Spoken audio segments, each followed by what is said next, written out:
Brigitte Lahaie, Sud Radio, le sexe au conseil. Alors Philippe Arlin, en tant que sexothérapeute, j'imagine souvent que vous entendez la fellation, c'est le pouvoir de l'homme, c'est le pouvoir de la femme. J'ai eu envie de faire un sexo-conseil là-dessus parce que c'est vrai que, on a parlé pendant beaucoup de temps durant la première heure de Sodomie, mais la fellation aussi, c'est la pornographie qui a largement contribué à la rendre normale, la fellation. Hein. Moi, je crois que il y a 50 ans, c'était quand même beaucoup plus compliqué qu'aujourd'hui. C'est même devenu souvent un jeu érotique. Est-ce que c'est pour autant une preuve de domination masculine ?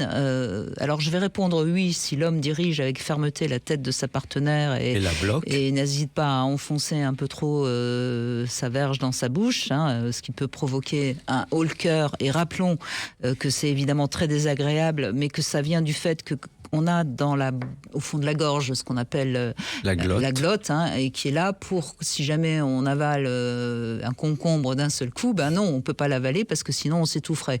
Voilà, donc c'est juste ça qu'il faut comprendre pour la femme quand elle a ce réflexe de déglutition, qui est normal. Il faut bien comprendre que c'est à elle de bloquer le pénis avec sa main pour pas qu'il aille trop loin, et c'est à l'homme de comprendre que non, c'est pas un masturbateur, c'est une bouche avec une glotte. Voilà, donc ça c'est vraiment important.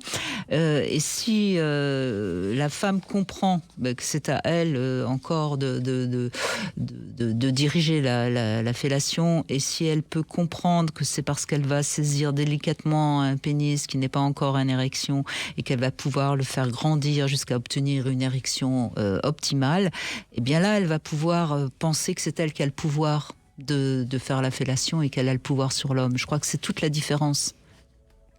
Alors, quand ça joue en termes de pouvoir, je trouve que malheureusement c'est toujours dommage pour le plaisir, et on voit bien que si l'homme impose... Malheureusement, c'est souvent le cas. Voilà.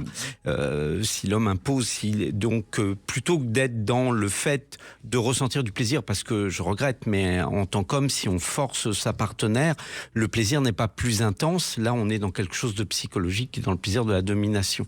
Donc effectivement, en termes de plaisir, c'est exactement ce que vous dites, c'est la douceur, c'est le geste, c'est l'attention, c'est le regard gourmand dans les yeux de la partenaire, et dans ces cas-là, oui, c'est elle qui nous tient. Alors est-ce que c'est un pouvoir ? En tout cas, c'est un pouvoir dans le bon sens du terme. C'est elle qui décide, ça vient pas, du rythme, de tout. Donc elle a les clés en main de notre sexe et de notre plaisir.